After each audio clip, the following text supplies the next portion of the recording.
नमस्कार गुरुजनों, मैं राकेश वर्मा आप सभी का स्वागत करता हूं आपके अपने परिवार एसएन गुरुकुल पर। गुरुजनों, आप सभी जितने भी बिहार में कार्यरत, सेवारत शिक्षक-शिक्षिकाएँ हैं, लगभग 6 लाख की संख्या में या फिर विद्यालय में कार्यरत जितने भी शिक्षकेतर कर्मी हैं, आप सभी का अब 26 जून 2024 से जो अटेंडेंस अर्थात उपस्थिति तो दर्ज होंगे, वे डिजिटली होंगे। आप सभी जितने भी शिक्षक-शिक्षिकाएँ हैं, आपको एक ऐप प्रोवाइड करवाया गया है। आप अपने मोबाइल से प्ले स्टोर में जाकर के और उस ऐप को आप डाउनलोड कर सकते हैं। उस ऐप का नाम है ई-शिक्षा कोश पोर्टल। उस ऐप पर आप जाएँगे और जैसे ही क्लिक करेंगे, आपको टीचर्स आईडी माँगेगा। जिन शिक्षक-शिक्षिकाओं के पास टीचर्स आईडी है, वो टीचर्स आईडी से लॉगिन करेंगे। जिनका टीचर्स आईडी नहीं है, वे अपने प्रधानाध्यापक से संपर्क कर और टीचर्स आईडी अपना उपलब्ध करा लेंगे। प्रधानाध्यापक स्कूल आईडी से स्कूल में लॉगिन कर और वहाँ से टीचर्स आईडी प्राप्त कर आपको उपलब्ध करा देंगे। टीचर्स आईडी डालने के बाद आपका ऐप खुल जाएगा और उसमें 2 प्रकार की सुविधाएँ हैं उपस्थिति दर्ज करने हेतु। पहला कि यदि आप विद्यालय में कार्यरत हैं तो, और दूसरा कि आप विद्यालय से बाहर किसी शिक्षकेतर कार्यों में संलग्न हैं तो। जैसे शिक्षक-शिक्षिकाओं का कई प्रकार के शिक्षकेतर कार्य होते हैं। आप चुनावी ड्यूटी में हो सकते हैं, आप 10वीं 12वीं की परीक्षा ले रहे होते हैं, आप कॉपी जाँच कर रहे होते हैं, इलेक्शन ड्यूटी आप ट्रेनिंग में होते हैं, मतगणना, जनगणना हेतु आप ट्रेनिंग में होते हैं या फिर मतगणना, जनगणना में आप संलग्न होते हैं या अन्य किसी भी प्रकार के आप विभागीय या सरकारी कार्यों में संलग्न हैं, तो वहाँ पे आपको अटेंडेंस बनाने के लिए सुविधाएँ प्राप्त है। जब आप विद्यालय में होते हैं, तो आपको विद्यालय में रहते हुए और आपको जब अटेंडेंस बनाने होंगे, तो वहाँ पे अलग ऑप्शन आपको दिखेंगे और जब आप विद्यालय से बाहर किसी शिक्षकेतर कार्यों में संलग्न होंगे विभाग और सरकार के निर्देश के आधार पर, तो वहाँ पे आपको अलग प्रकार के अटेंडेंस बनाने हेतु आपको ऑप्शन दिखेंगे। बाहर जब होंगे आप, तो मार्क्स इन, मार्क्स आउट का आपको ऑप्शन दिखेगा। जैसे ही आप कॉपी जाँच करने के लिए जाते हैं, इन करते हैं, तो आपको मार्क्स इन करके आपको अटेंडेंस बना लेना है। वहाँ से निकलते हैं, मार्क्स आउट करके आपको कर लेना है।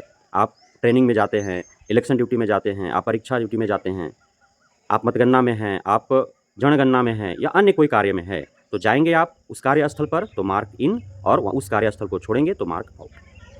अब बहुत ऐसे विद्यालय हैं, जहाँ पे अभी नेटवर्क कार्य नहीं करते हैं, तो सुविधा के लिहाज से किसी भी विद्यालय के शिक्षक को उस विद्यालय से चारों तरफ के 500 मीटर, 500 फीट नहीं, 500 मीटर अर्थात आधा किलोमीटर के रेंज में रहते हुए और आप विद्यालय में उपस्थिति हेतु आप अटेंडेंस डिजिटली ऐप में जाकर के बना सकते हैं।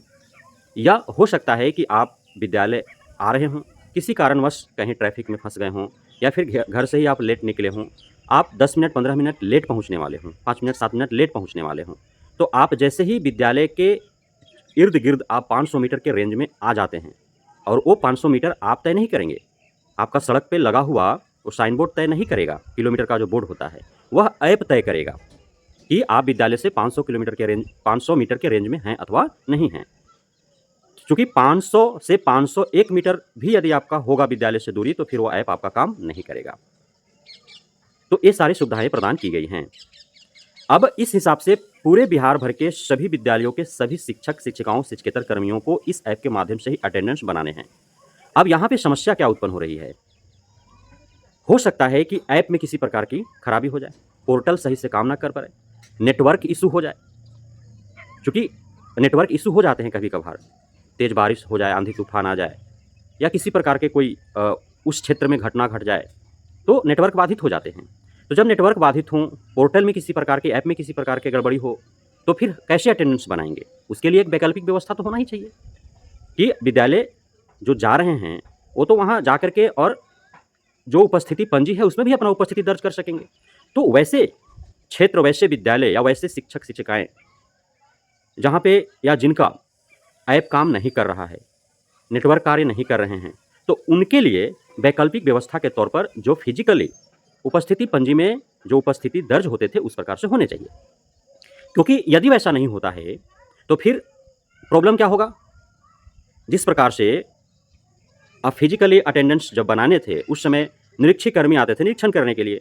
अब वे शिक्षक शिक्षिकाएं 5 मिनट 10 मिनट लेट होते थे, 5-10 मिनट पहले निकल जाते थे, तो वे उन्हें उपस्थित मान करके उन पर कार्रवाई कर देते थे। जबकि वो विद्यालय में 5 मिनट के बाद वो आ जाते थे शिक्षक शिक्षिकाएं, पूरे दिन वो पठन पाठन का कार्य करते थे। 5 मिनट पहले भी यदि चले गए समय से, उससे पूर्व वो विद्यालय में होते थे, पठन पाठन का कार्य करते थे, बावजूद इसके उनको अनुपस्थित मान पे विभागीय कार्रवाई हो जाते थे।